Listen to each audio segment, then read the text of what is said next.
அழுவாதீங்கண்ணா, பேசுங்க.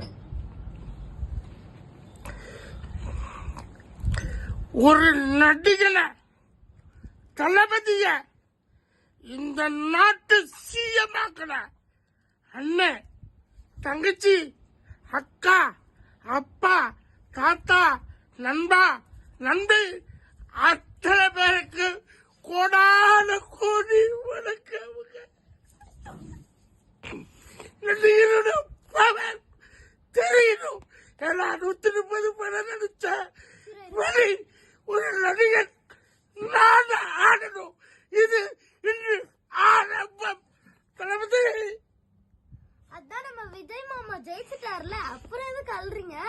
இனி ஜெயிச்சது மட்டும் பத்தாது, மக்கள், நம்முடைய மக்கள் ஒவ்வொருவரும் காப்பாற்றப்படுவார்கள். துயரப்பட்டவங்க, துன்புற்றவங்க, கஷ்டப்பட்டவங்க, சினிமாக்கார வாழறதுக்கு கடவுளா தளபதி எழுந்திருக்காரு. அந்த தளபதிக்கு ஒரு சல்யூட். அழுவாதீங்கண்ணா.